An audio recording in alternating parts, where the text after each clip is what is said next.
என்ன கார்த்தி, ரொம்ப டயர்டா இருக்க? நீங்க 500 தான் வச்சீங்க. எது சார் போய் சொல்றீங்க?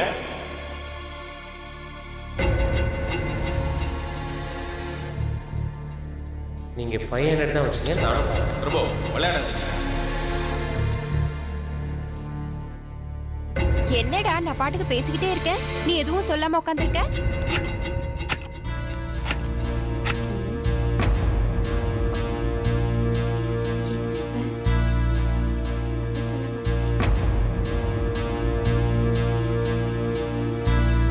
நீங்க 500 தான் வச்சீங்க. எது சார் போய் சொல்றீங்க?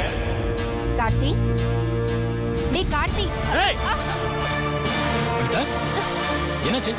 என்னாச்சு கார்த்தி? என்னாச்சு? என்னாச்சுன்னு தெரியலங்க. வந்ததுல இருந்தே ஒரு மாதிரியா இருக்கான். ரொம்ப பயமா இருக்குங்க. டேய் என்னடா ஆச்சு? என்னங்க, இத்தனை நாள்ல ஒரு தடவை கூட இவன் எவ்வளவு கோவப்பட்டு நான் பார்த்ததே இல்லைங்க. என்னன்னு கேளுங்க, ரொம்ப பயமா இருக்கு. டேய் என்னடா ஆச்சு? உடம்புக்கு எதுவும் முடியலையா? டாக்டர்கிட்ட போலாமா? கூட்டிட்டு போங்க. பைத்தியக்கார ஹாஸ்பிட்டல் கூட்டு போங்க, இல்லைன்னா சைக்காட்ரிஸ்ட் கூட்டு போங்க. அதான் சரியா இருக்கும். டேய் ஏன்டா இப்படி எல்லாம் பேசுற?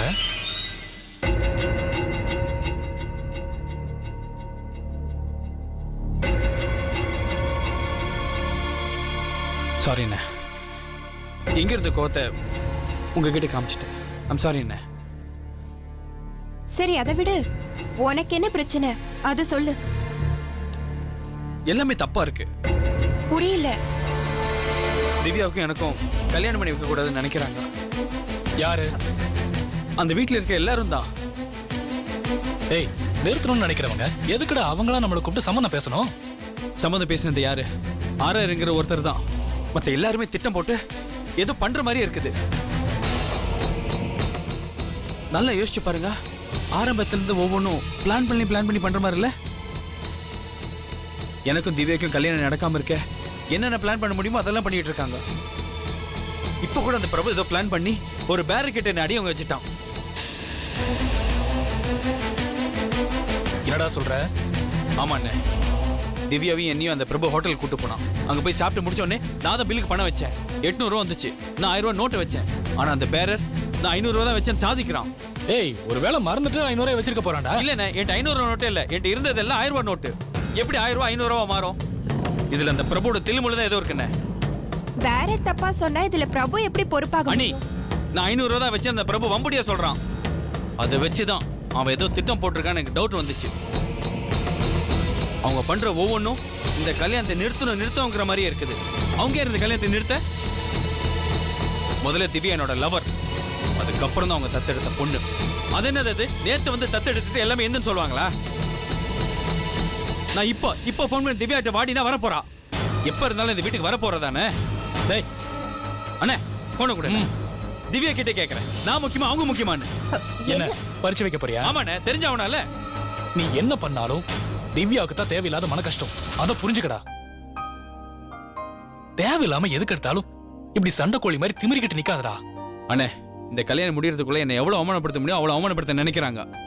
அவங்க பிளான் பண்ணி தான் பண்றாங்கன்னு சொல்றியா? ஆமாண்ணே, திவ்யாவும் சேர்ந்து தான் பண்றா. இல்ல இல்ல அவளுக்கு தெரியாதுண்ணே. அப்புறம் என்ன, நமக்கு யார் முக்கியம்? திவ்யா அந்த வீட்டுக்கு வரணும். ஏன்னா தேவையில்லாம அவங்க கிட்ட சண்டை போட்டுருக்க? நான் இல்லண்ணே, அவன் தான் தேவையில்லாம கிட்ட வம்புக்கு வரான். அப்போ அவன் உன்னை முட்டாள்னு சொல்றான், நீயும் கை கட்டி ஆமான்னு ஒத்துக்கிற, அதானே? அண்ணே டேய், அடிச்சா வலிக்கும், வலிச்சா நீ அழுவ, அதான அவன் திட்டம். அப்ப வலிச்சாலும் நீ அழாத மாதிரி காட்டிக்கணும், அதான புத்திசாலித்தனம். அவன் உங்ககிட்ட பிளான் பண்ணி கேம் ஆடினா நீ அதுக்கு தகுந்த மாதிரி காய் நகத்து. அதை விட்டுட்டு தேவையில்லாம டென்ஷன் ஆகி என்னடா பண்ண போற? திவ்யா முன்னாடி அசிங்கப்படத்தான் வேணும்.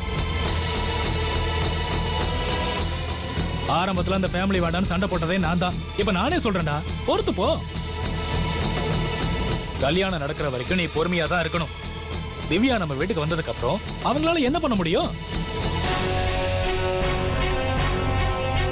அந்த பொறுமை உங்ககிட்ட இல்லைன்னா கண்டிப்பா பிரபு தான் ஜெயிப்பான். அதுக்கப்புறம் உன் இஷ்டம்.